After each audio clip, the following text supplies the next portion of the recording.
In most of the modern world, when someone dies, the family calls a funeral home. Professionals arrive, they take the body away, and the family waits. In Jewish tradition, something completely different happens. The moment a Jewish person dies, someone stays. Not a professional, not a stranger. A volunteer from the community sits beside the body and does not leave. Not for an hour, not for a shift. Until the burial, which Jewish law requires happen as soon as possible. That person is never alone. Day and night, hour after hour, reading psalms in a quiet voice, keeping watch. This tradition is nearly 3,000 years old, and in every Jewish community in the world, from New York to Jerusalem to Buenos Aires, it still happens today. Every single time someone dies, without deviation. Today, we are going to walk through exactly what Jews do from the moment of death to the moment of burial, and more importantly, why. Welcome. What you are about to hear is one of the most profound and human traditions in all of Jewish life. A set of rituals so carefully designed, so deeply intentional, that they have remained essentially unchanged for thousands of years. Not because Jewish communities were resistant to change, but because these traditions work. They work for the dying, they work for the dead, and they work for the living who are left behind. Before we go further, if this channel has ever given you something worth thinking about, subscribe right now. Every week we explore the ancient wisdom, traditions, and teachings of the Jewish people. This community is growing, one person at a time, and I do not want you to miss what is coming next. One tap, and let's begin. The first thing that happens in traditional Jewish practice when someone dies is this. The body is never left alone.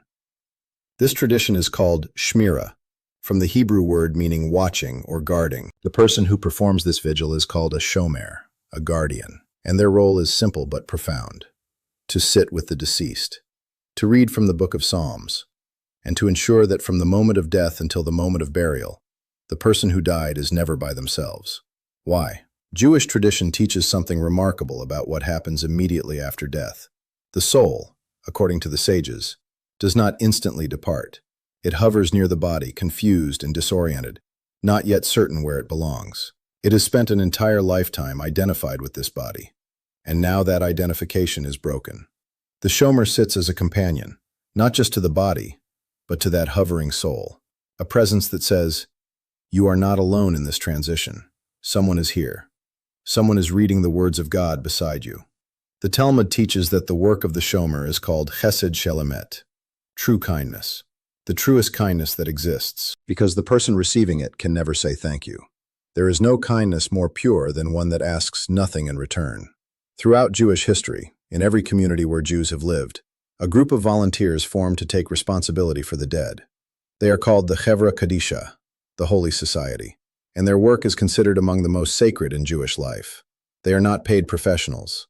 They are neighbors, teachers, doctors, shopkeepers, ordinary members of the community who have volunteered for an extraordinary task. Their role is to ensure that every Jewish person, rich or poor, famous or unknown, receives exactly the same treatment in death. The sages of the Talmud taught that the work of the Chevra Kadisha is held in higher regard than charity itself, because charity can be repaid, gratitude can be expressed, reputation can be built. But what the Chevra Kadisha does, it is done purely, for someone who will never know their names. Dallas Jewish Funerals describes it simply. The greatest act of kindness is one where the recipient cannot repay the kindness. That is the foundation on which the Chevra Kadisha was built, and it has existed in every Jewish community in the world for nearly 2,000 years. Before burial, the body undergoes a ritual called tahara, purification. It is performed by the Chevra Kadisha, always with the same gender as the deceased, in complete silence, with prayers and psalms recited throughout. The body is carefully washed with warm water, gently, respectfully, from head to foot. Then it is immersed, or in some traditions, continuously purified, in a manner echoing the ritual immersion that marks major transitions in Jewish life. Birth, marriage, conversion, death. All of them involve water. All of them mark a crossing from one state of being to another. The Tahara says, this person is crossing a threshold, and they will cross it clean. They will cross it with dignity. They will cross it the way they came in, pure. After Tahara, the body is dressed in takrikim, simple white linen shrouds, the same shrouds, for everyone, a rabbi and a laborer, a wealthy woman and a poor one. No jewelry, no fine clothing, no symbols of status or achievement, just white linen. The rabbis designed this with extraordinary intention. They said, "In death, every person is equal." The shrouds say what no eulogy can say as cleanly. What you owned does not come with you. What you achieved does not come with you. Who you were, truly were, that is all that remains. Before we continue, I want to pause for a moment, because what we are exploring today is not just Jewish tradition. It is a way of thinking about life and death that the modern world has largely forgotten. If this video is giving you something you did not expect, hit the like button right now. It takes 1 second, and it sends these teachings to people who need them. And if you are not subscribed yet, do it now, because the next video on this channel goes even deeper into ancient Jewish wisdom that most people have never encountered. You do not want to miss it. Now, let's continue. There is one more tradition in the preparation for burial that stopped me the first time I encountered it. Jewish law requires that the casket be made entirely of wood. No metal, no lining, no sealed container. Just plain wood, often simple pine, with wooden pegs instead of nails. Why?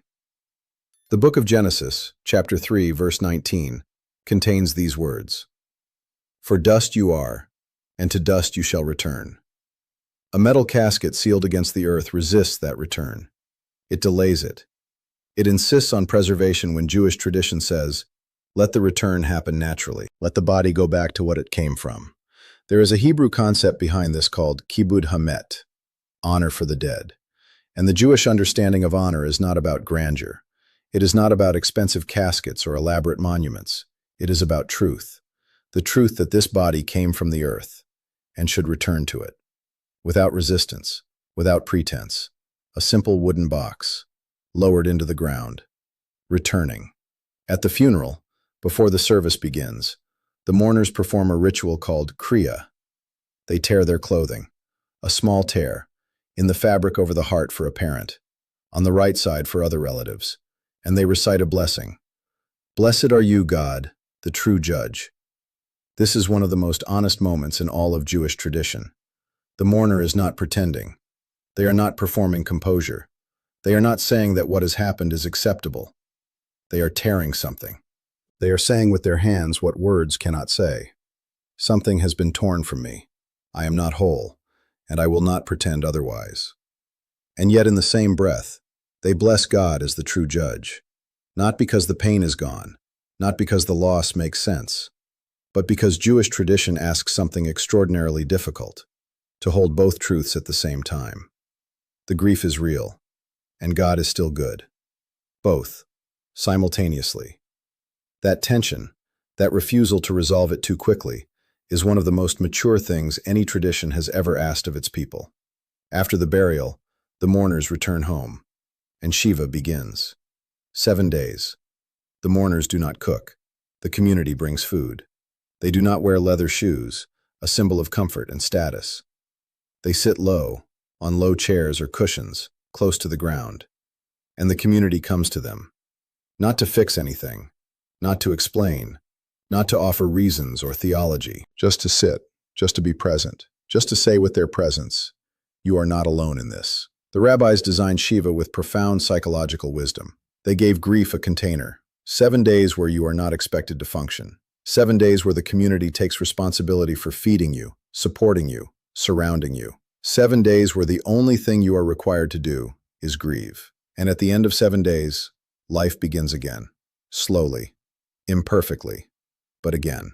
From the moment of death to the end of the 7 days of mourning, Jewish tradition surrounds the dying, the dead, and the bereaved with an architecture of care so complete, so ancient, so intentional, that it has not needed to change in 3,000 years. A guardian who never leaves. A society that purifies with love. Shrouds that declare equality. A casket that returns what was borrowed. A tear that names the grief. 7 days where the community holds you. What strikes me most is not the ritual itself, it is the assumption underneath it. that death is not something to be managed from a distance, outsourced to professionals, hidden from sight, that death is something the community faces together, that the person who died deserves to be accompanied, not abandoned, all the way to the end, and that the people left behind deserve to be held, not rushed, through the hardest days of their lives. 3,000 years of Jewish tradition built an answer to the hardest question every human being faces. And the answer was not a philosophy, it was presence. Before you go, I want to ask you something personal. Out of everything we explored today, the Shmira, the Tahara, the Kriya, the Shiva, which tradition surprised you the most? Write it in the comments right now, just one word or one sentence, because I want to know what landed for you. I read every single comment, and the conversations that happen in this community are some of the most thoughtful I have ever read. If this video moved you, if it gave you something to think about that you did not have this morning, hit the like button right now. It sends these teachings further than I can alone. And subscribe if you believe that wisdom like this deserves to be found by more people who are ready for it. One tap, and I will see you in the next video, where we go even deeper into one of the most ancient and misunderstood traditions in all of Jewish life. Thank you for being here. Shalom.